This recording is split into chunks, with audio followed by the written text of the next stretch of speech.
பல்வேறு ஆன்மீக நிகழ்ச்சிகளை விரைவாக தற்போது பார்க்கலாம். கோவை மாவட்டம் வெள்ளியங்கிரி மலைக்கோவிலில் மகா சிவராத்திரியை முன்னிட்டு ஏராளமான பக்தர்கள் மலையேறி வழிபட்டனர். பூண்டி மலையடிவாரத்தில் இருந்து 7வது மலை உச்சியில் உள்ள சுயம்பலிங்கத்தை தரிசிக்க வனப்பகுதிகள் வழியாக மலையேற்றம் செய்ய வேண்டும். இந்நிலையில் வெள்ளியங்கிரி மலையேற பிப்ரவரி மாதம் முதல் மே மாதம் இறுதி வரை பக்தர்களுக்கு வனத்துறையினர் அனுமதி வழங்கி வருகின்றனர். மேலும் மகா சிவராத்திரி முதல் சித்ரா பௌர்ணமி வரை அதிக அளவிலான பக்தர்கள் மலையேற வருவார்கள் என எதிர்பார்க்கப்படுகிறது. இதனால் வனத்துறை சார்பில் பல்வேறு முன்னேற்பாடுகள் செய்யப்பட்டு வருகின்றன.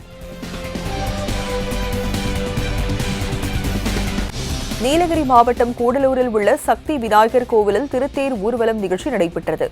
மகா கும்பாபிஷேக விழா கொடியேற்றத்துடன் தொடங்கிய நிலையில் விழாவின் முக்கிய நிகழ்வாக தேர் ஊர்வலம் தாரை தப்பட்டை முழங்க முக்கிய வீதி வழியாக சென்றது. இதில் திரளான பக்தர்கள் கலந்து கொண்டு தேரை வடம் பிடித்து இழுத்தனர்.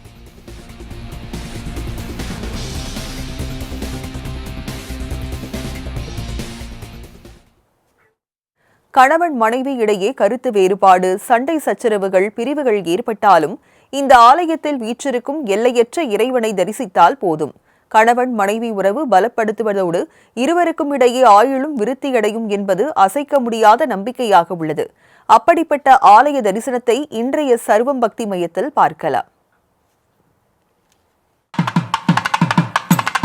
மனிதராக பிறந்தவர்கள் இன்பம், துன்பம், பாவம் என அனைத்தையும் சுமந்தே வாழ வேண்டும் என்பது நியதி.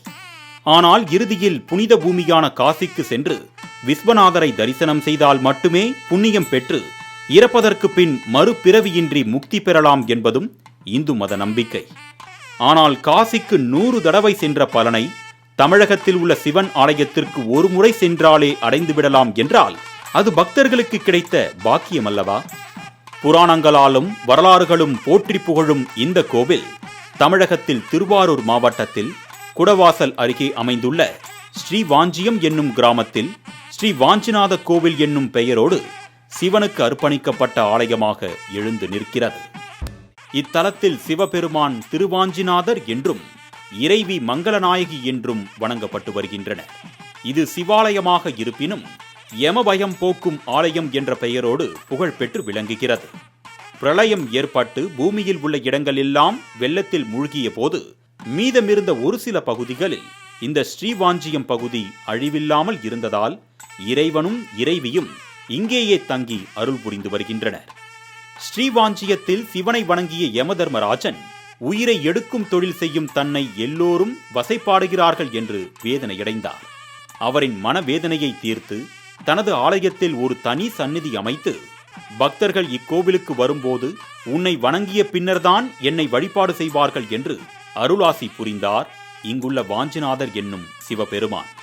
அதன்படி இங்கு யமதர்மராஜனுக்கே முதல் வழிபாடு நடக்கிறது.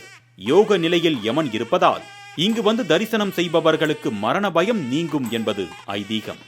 பல யுகங்களை கடந்து வாழும் இந்த ஆலயம் இருக்கும் இடம் ஒரு காலத்தில் சந்தன மரக் காடுகளாக இருந்திருக்கிறது.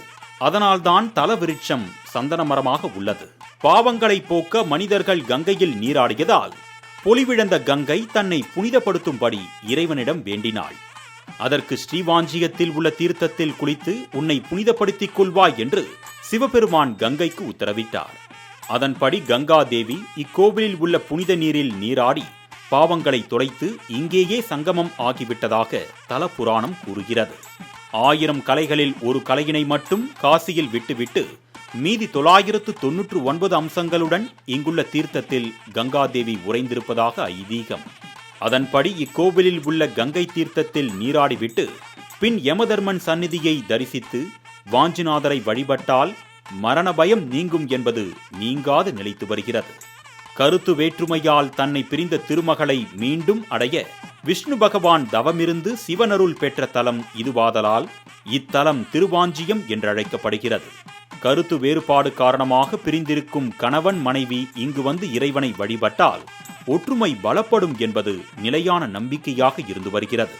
கணவன் மனைவி இருவரும் விவாகரத்து வரை சென்றுவிட்ட நிலையில் இங்கு வந்து இறைவனை பிரார்த்தனை செய்த தம்பதிகள் வாழ்வில் இணைந்து இன்பமுடன் இருப்பதாகவும் கூறப்படுகிறது. நோயால் மரண பயம், விபத்துகளால் மன சஞ்சலம் உள்ளவர்கள் இங்கு வந்து யமதர்மனையும் பைரவரையும் வழிபட பயம் நீங்கி துணிவுடன் வாழ்ந்து நிலைத்த வாழ்க்கை பெற்றிருப்பதாகவும் சிவாச்சாரியார்கள் தெரிவிக்கின்றனர். இக்கோவிலில் உள்ள சிவபெருமானை வழிபடும் போது பில்லி, சூனியம், செய்வினை என்று கூறப்படும் எதிர்வினைகள் அறவே அகன்று கொலை, தற்கொலை போன்ற துர்மரணங்கள் ஏற்பட்ட வீடுகளில் வசிப்பவர்கள் ஸ்ரீவாஞ்சியம் வந்து பஞ்சதானம் கொடுத்து வழிபட்டால் துர்மரணம் அடைந்தவர்களின் ஆத்மா சாந்தியடைவதோடு கர்மா விலகி வீடும் லட்சுமி கடாட்சம் அடையும் என்பதும் நம்பிக்கை. இத்திருத்தலத்தில் அமைந்துள்ள ராகு கேதுவை வழிபட்டால் நரம்பு சம்பந்தப்பட்ட வியாதிகள் தீரும் என்றும் பக்தர்கள் நம்புகிறார்கள். இத்தலத்தில் சிவபெருமானே அனைத்துமாக அருள்பாலிப்பதால் இங்கு நவகிரகங்களுக்கு தனி சந்நிதி இல்லை. தீர்க்க முடியாத வழக்குகளில் சிக்குண்டவர்கள் இங்குள்ள பைரவரை வழிபட்டால் நீண்டகால வழக்குகள் உடைந்து நல்ல பலன் கிடைக்கும் என்கிறார்கள் பலனடைந்தவர்கள். அனுமனுக்கே உரித்தான வெண்ணெய் சாத்துதல் வழிபாட்டை இக்கோவிலில் உள்ள பிள்ளையாருக்கு செய்வது தனி சிறப்பம்சமாக உள்ளது. யார் ஒருவர் காலை எழுந்தவுடன் மனமுருகி திருவாஞ்சியம் என்று 3 முறை சொல்கிறார்களோ அவர்களுக்கு பாவம் தீர்ந்து தோஷம் போய் முக்தி கிடைப்பது நிச்சயம். மாலை முரசு தொலைக்காட்சி செய்திகளுக்காக செய்தியாளர் கருணாநிதியுடன் நந்தகுமார்.